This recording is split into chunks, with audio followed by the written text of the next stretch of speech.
नमस्कार, खबरों का पंचनामा देख रहे हैं आप। मैं हूं आपके साथ पूजा। हम लेकर आए हैं देश और दुनिया की 5 बड़ी खबरें जिस पे चर्चा के लिए मेरे साथ स्टूडियो में मौजूद हैं कैपिटल टीवी के editor in chief doctor Manish Kumar. Doctor साहब, बहुत बहुत स्वागत है आपका। धन्यवाद। सबसे पहले नजर हेडलाइंस पर।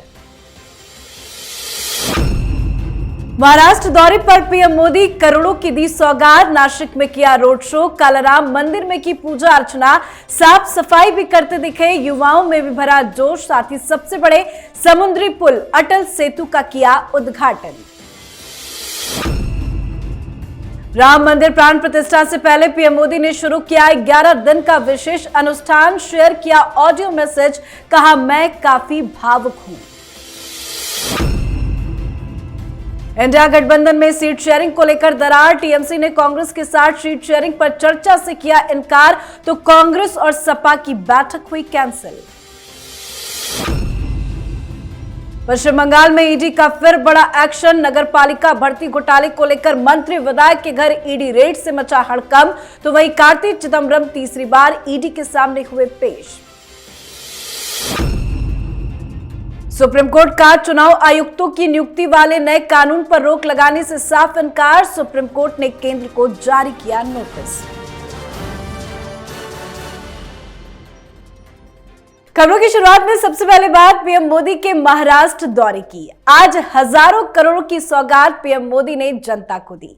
प्रधानमंत्री नरेंद्र मोदी आज नासिक और मुंबई दौरे पर रहे। अपनी यात्रा में पीएम मोदी ने सबसे पहले नासिक के कालाराम मंदिर में पूजा अर्चना की। इस दौरान वो मंदिर परिसर में पोछा लगाते हुए भी नजर आए, सफाई पर जोर दिया। इसके बाद पीएम ने राष्ट्रीय युवा महोत्सव का उद्घाटन किया। इससे पहले पीएम ने नासिक में रोड शो किया और उनके साथ सीएम शिंदे और डिप्टी सीएम अजीत पवार भी शामिल दिखे। इसके बाद पीएम ने मुंबई का मेकओवर करने वाले भारत के सबसे लंबे माने जाने वाले अटल सेतु का उद्घाटन भी किया। इतनी सारी एक्टिविटी आज पीएम मोदी करते नजर आए। कुल मिलाकर देखा जाए तो ये दौरा कितना इंपॉर्टेंट रहा। देखिए, ये दौरा इसलिए इंपॉर्टेंट है, ये प्रधानमंत्री मोदी की कार्यशैली और डिलीवरी कि वो कोई चीज की घोषणा करते हैं तो कितनी जल्दी और किस तरीके से उसे पूरा करते हैं, उसका एक प्रमाण देने वाला दौरा है। मुंबई में ये जो अटल ब्रिज, अटल सेतु जिसका आज उद्घाटन हुआ, ये हिंदुस्तान का सबसे बड़ा ऑन सी पुल है और दुनिया का ये 12th सबसे लंबा, 12वां, उस हिसाब से समझिए। प्लानिंग पता नहीं कब से हो रही थी। 24 अप्रैल 2018 को इसका शिलान्यास किया था प्रधानमंत्री मोदी ने। 6 साल और एक दुनिया में कीर्तिमान बनाने वाला पुल बन के तैयार है। तो अब इसे क्या कहेंगे? अगर यही कोई और सरकारें होती, पुराना जमाना होता, वही कांग्रेसी रवैया, वही ढिलमुल तरीके से काम करने का अंदाज, इस पुल को बनने में कम से कम 20 साल लगते। कम से कम 20 साल में अगर बन भी गया होता तो अहोभाग्य। लेकिन जिस स्पीड से प्रधानमंत्री मोदी काम करते हैं, विकास करते हैं, ये आज देश की जनता को फिर से रीअफर्म हुआ। लोग तो जानते भाई काम करते हैं। तो एक ये बड़ी चीज। दूसरी चीज कि जिस तरीके से ये महाराष्ट्र, बिहार, जगह जगह जा जाकर प्रधानमंत्री मोदी अब रिबन काट रहे हैं, तो वो तमाम चीजें जो पिछले 8-9 सालों में प्रधानमंत्री ने जिसकी शुरुआत की थी, वो सब अब होता नजर आ रहा है। ये प्रधानमंत्री मोदी के लिए चुनाव में काफी लाभदायक साबित होगा। बिल्कुल। तो महाराष्ट्र से पीएम मोदी ने बड़ा संदेश दिया, तो वहीं आज प्रधानमंत्री नरेंद्र मोदी ने एक विशेष ऑडियो संदेश जारी कर बताया कि वो राम मंदिर के उद्घाटन से पहले 11 दिन का विशेष अनुष्ठान शुरू कर रहे हैं। पीएम मोदी ने कहा, अयोध्या में रामलला की प्राण प्रतिष्ठा में केवल 11 दिन ही बचे हैं। मेरा सौभाग्य है कि मैं भी इस पुण्य अवसर का साक्षी बनूंगा। प्रभु ने मुझे प्राण प्रतिष्ठा के दौरान सभी भारतवासियों का प्रतिनिधित्व करने का नियमित बनाया। इसे ध्यान में रखते हुए मैं आज से 11 दिन का विशेष अनुष्ठान आरंभ कर रहा हूं। मैं आप सभी जनता जनार्दन से आशीर्वाद का आकांक्षी हूं। इस समय अपनी भावनाओं को शब्दों में कह पाना बहुत मुश्किल है, लेकिन मैंने अपनी तरफ से एक प्रयास किया है। वाकई में ये ऑडियो संदेश काफी खास है। 11 दिन का जो विशेष अनुष्ठान है, क्या कुछ है उसमें खास? देखिए, प्रधानमंत्री मोदी बड़े इमोशनल होकर के ये ऑडियो इन्होंने रिकॉर्ड किया, बड़े दिल से उन्होंने बात की। और एक बात जो दिल को छू गई वो ये कि गर्भगृह के अंदर जब मैं वहां पे प्राण प्रतिष्ठा कर रहा हूंगा तो मैं अकेला नहीं होऊंगा। वहां देश के 140 करोड़ जनता वहां पे मौजूद होगी। ये बड़प्पन है। अब 11 दिनों का व्रत रख रहे हैं प्रधानमंत्री मोदी, क्योंकि प्राण प्रतिष्ठा करने के लिए कई सारी चीजों को बहुत संयमित जीवन व्यतीत करना होता है। बहुत सारे पूजा पाठ की आवश्यकता होती है। एक पूरा का पूरा शास्त्र में दिया हुआ एक पूरा काम करने का तरीका उसका है। और प्रधानमंत्री मोदी उन्होंने इसे करने का फैसला किया है। तो कहने का मतलब ये है कि आप ये समझिए, ये जो विपक्ष कह रहा है कि प्रधानमंत्री वहां क्या करेंगे, क्यों करेंगे, पॉलिटिकल स्टंट है। 11 दिनों का व्रत रख के वो प्राण प्रतिष्ठा में जा रहे हैं। इसका मतलब है कि मसला प्रधानमंत्री के दिल से जुड़ा हुआ है। और जब वो कहते हैं कि मैं अकेला नहीं हूं, 140 करोड़ जनता गर्भगृह में हमारे साथ होगी और मुझे चुना गया है, ये उनकी, और मैं तो ये कहूंगा कि हिंदुस्तान में उनसे बेहतर शख्सियत कोई नहीं है। वो प्रधानमंत्री नहीं भी होते तो भी उनका हक सबसे पहला होता। कारण आंदोलन को लेकर के चलने से लेकर के किस तरीके से ये सारा, हम लोग तो अयोध्या होकर के आए हैं, अयोध्या नगरी को जिस तरीके से तब्दील कर दिया गया है, बदलाव आया है, तो प्रधानमंत्री मोदी का इमोशनल अपील तो है ही। और आप देखिए कि किस तरीके से इस प्राण प्रतिष्ठा को लेकर देश की जनता प्रधानमंत्री मोदी को रिस्पॉन्ड कर रहे हैं। इसमें अब कोई शको शुबा की गुंजाइश नहीं है कि 22 तारीख को देश में दूसरी दीपावली होगी। बिल्कुल। अब बात करते हैं इंडिया गठबंधन में सीट शेयरिंग को लेकर आई दरार की। सीट शेयरिंग को लेकर पूरा विपक्ष बढ़ चुका है। गठबंधन टूटने के कगार पर है। टीएमसी ने संकेत दिया है कि वो कांग्रेस की 5 सदस्यीय राष्ट्रीय गठबंधन समिति से मुलाकात नहीं करेगी। तो वहीं आज सपा कांग्रेस पार्टी के बीच में सीट शेयरिंग को लेकर मीटिंग होनी थी, वो भी कैंसिल हो गई। तो वहीं आम आदमी पार्टी और कांग्रेस के बीच दूसरे दौर की बातचीत में भी पेच फंस गया है। क्या कुछ चल रहा है? मीटिंग्स होनी होती है, कैंसिल हो जाती है। ममता कह रही है कि बातचीत ही नहीं करेंगे। मुझे समझ में नहीं आ रहा है भाई, ये लोग करना क्या चाह रहे हैं। मिलके चुनाव नहीं लड़ना है, पहले डिक्लेयर कर दो भाई प्रधानमंत्री मोदी जी आपको मुबारकबाद, 2024 में हम चुनाव नहीं लड़ने वाले हैं।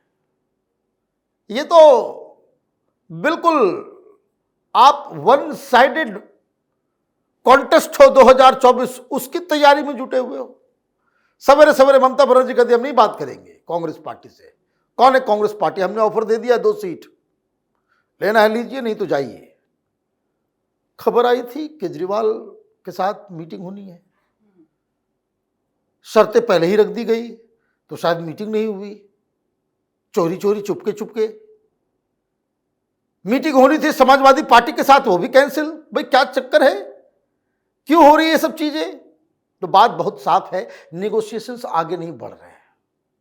अब जो मसला आया है कि जो भी खबर आई है वो ये कि कल 11:30 बजे वर्चुअल मीटिंग होगी। लीजिए, ये देश चलाएंगे वर्चुअली, ये देश चलाएंगे। आप इस देश के लिए 2024 के चुनाव के लिए 1-1 घंटा अपने जीवन से निकाल नहीं सकते? आप मीटिंग में एक जगह आने को तय नहीं कर सकते तो चुनाव एक साथ कैसे लड़ लोगे? सरकार एक साथ कैसे चला लोगे? तो ये बता रहा है कि बड़ा ही लुंज पुंज तरीके से नोबडी इज इंटरेस्टेड। ऐसा लग रहा है कि कोई गठबंधन बनाने में इंटरेस्ट ही नहीं है। क्यों? क्योंकि किसी को प्रधानमंत्री मोदी को हराने की चिंता नहीं है, सबको अपनी अपनी राजनीति की चिंता है कि कैसे ज्यादा से ज्यादा सीटें जो है हमारे पास आ जाए। और कांग्रेस पार्टी की चिंता यह है कि भाई सीटें तो दे दे। लेकिन इसमें तो सारे लोग वैसे हैं जो पहले कभी भारतीय जनता पार्टी के साथ थे, चाहे वो उद्धव हो, चाहे वो ममता हो, चाहे वो नीतीश कुमार हो, ये कभी भी पलट सकते हैं। तो ये कंफ्यूजन चलता रहेगा। कैपिटल टीवी से हम लोग लगातार कहते आ रहे हैं, ये भानुमति का कुनबा है, ये एक साथ टिक नहीं सकता। जी, अब बात करते हैं ईडी के बड़े एक्शन की। पश्चिम बंगाल में ईडी अधिकारियों पर छापेमारी के दौरान हमले के बाद एक बार फिर से ईडी एक्शन में आ गई है। कोर्ट से सुरक्षा मिलने के बाद ईडी की टीम ने एक बार फिर से छापेमारी शुरू कर दी है। पश्चिम बंगाल के मंत्री सुजीत बोस और विधायक तापस रॉय के घर पर ईडी ने सुबह सुबह छापा मारा। नगर पालिका भर्ती घोटाले को लेकर कोलकाता में टीएमसी के दोनों नेताओं के घर पर ईडी ने तलाशी ली। तो वहीं आज कार्ति चिदम्बरम तीसरी बार ईडी के समक्ष पेश हुए। वीजा अनियमितताओं से जुड़े मामले में पूछताछ की गई है। कैसे एक बार फिर से ईडी एक्शन में आ गई है? देखिए, सारी दुनिया अलग अलग चीजों में व्यस्त है। इंडिया वाले गठबंधन बनाने में व्यस्त हैं, प्रधानमंत्री मोदी उद्घाटन करने में व्यस्त हैं, देश जो है वो 22 तारीख के इंतजार में व्यस्त है, कहाँ से कैसे दिया खरीदा जाएगा, कैसे सजाया जाएगा, क्या क्या करेंगे घर में, ये चर्चा हो रही है। ईडी अपने काम पे लगी हुई है। ईडी ने आज 2 बड़े लीडर के यहां और एक और जगह जो खबर आ रही है, 3 नेताओं के घर में छापेमारी की, कलकत्ता में, दमदम में। क्यों? वही शिक्षक भर्ती घोटाला, सरकारी टीचर बनने के चक्कर में जो पूरा टीएमसी का तंत्र चल रहा है। आप इस चीज को समझिए। ममता बनर्जी हो, चाहे ये शाहजहां शेख हो या कोई भी हो, आप ईडी को रोक नहीं सकते, क्योंकि इन्वेस्टिगेशन उस स्तर पे पहुंच गया है जहां पूरी की पूरी पार्टी इस घोटाले में शामिल नजर आ रही है। एक सरकारी एजेंसी जो रिक्रूट करती है, उसके साथ एक पैरेलल टीएमसी का तंत्र चल रहा था, जो लोगों से पैसे लेकर, सरकारी तंत्र एग्जाम लेकर के साफ तरीके से टीचर बनाता था। ये टीएमसी का तंत्र पैसे लेकर के बनाता था। तो ये हर जगह, ये तो अभी शुरुआत है, ये एक ऐसा घोटाला होगा, कई सारे दर्जनों भर नेता ऑलरेडी इसके लपेटे में आ गए हैं। अभी और भी नए नए लोग जो है इसमें शामिल होते नजर आएंगे, पकड़े जाएंगे। एक बहुत बड़ा, इसको समझिए, मुसीबत, बहुत बड़ी मुसीबत ममता बनर्जी के सामने, क्योंकि ये उस वक्त हो रहा है जब सिर पे लोकसभा चुनाव है। जी, आज की आखिरी खबर में बात सुप्रीम कोर्ट के बड़े फैसले की। मुख्य चुनाव आयुक्त और चुनाव आयुक्त की नियुक्ति के लिए बनाए गए कानून को चुनौती देने वाली याचिका पर सुप्रीम कोर्ट ने सुनवाई के लिए सहमति दे दी है, लेकिन कानून पर रोक लगाने से साफ साफ इनकार कर दिया है। याचिका में चुनाव आयोगों की नियुक्ति से जुड़े कानूनों पर रोक लगाने की अपील की गई थी, जिसे कोर्ट ने खारिज कर दिया। हालांकि कोर्ट कानूनों की जांच के लिए तैयार हो गया है। इसके लिए कोर्ट ने केंद्र सरकार को नोटिस भी जारी किया है। क्या कुछ सुनवाई के दौरान हुआ? देखिए, बात बहुत ही सिंपल है। जब जजेस की नियुक्ति में सरकार के दूसरे किसी शाखा का कोई इंटरफेरेंस नहीं है, तो इलेक्शन कमिश्नर की नियुक्ति में जजेस को क्यों रखा जाए? अब बात समझो। न्यूट्रलिटी की अगर बात है तो 3 चीज है, एग्जीक्यूटिव है, लेजिस्लेचर है और जुडिशरी है। भाई, उसका चुनाव का तरीका है।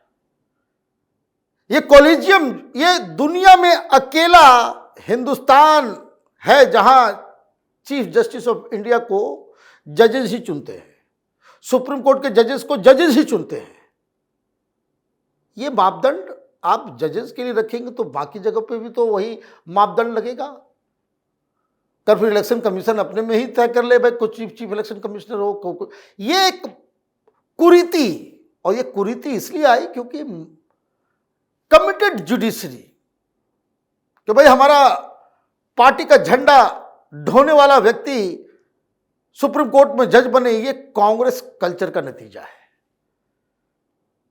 तो सरकार ने कानून बनाया, कॉलेजियम को लेकर के बवाल मचा, जज ने कहा नहीं, हम लोग ही करेंगे। सरकार कौन होती है? हम जो महाज्ञानी हैं। तो सरकार ने यह भी कहा कि भाई दूसरी जगह फिर आपको नहीं रखा जाएगा। कानून बना दिया गया कि चीफ इलेक्शन कमीशन के और इलेक्शन कमिश्नर के उसकी नियुक्ति में अलग टीम होगी, जिसमें विपक्ष का भी होगा, लेकिन उसमें से चीफ जस्टिस ऑफ इंडिया को बाहर कर दिया गया। अब ये छाती पीट रहे हैं सारे लोग। एक जो एजेंडाधारी लोग हैं, जो हर बार कोर्ट में जाके हारते हैं, वो सुप्रीम कोर्ट पहुंचे, कहा कि भाई पहले इसको निरस्त किया जाए। सुप्रीम कोर्ट ने कहा कि अभी निरस्त नहीं करेंगे, सुन लेंगे। नोटिस भेजा जाता है कि भाई इसमें क्या सरकार का जवाब है। अब इस पे बहस होगी। बहस होने से भी कोई फायदा नहीं होने वाला, कोई फायदा नहीं होने वाला। कानून बनाने का अधिकार सुप्रीम कोर्ट को नहीं है। कानून बनाने का अधिकार संसद को है, और संसद में पास किए गए कानून के ऊपर जुडिशरी को ज्यादा इंटरफेयर नहीं करना चाहिए। जी, बहुत बहुत धन्यवाद सर इतनी जानकारी के लिए। धन्यवाद। खबरों का पंचनामा में आज के लिए फिलहाल इतना ही। देश विदेश की बाकी खबरों और उनके सटीक एनालिसिस के लिए देखते रहिए कैपिटल टीवी। हमें लाइक कीजिए, शेयर कीजिए और कैपिटल टीवी को सब्सक्राइब कीजिए। नमस्कार।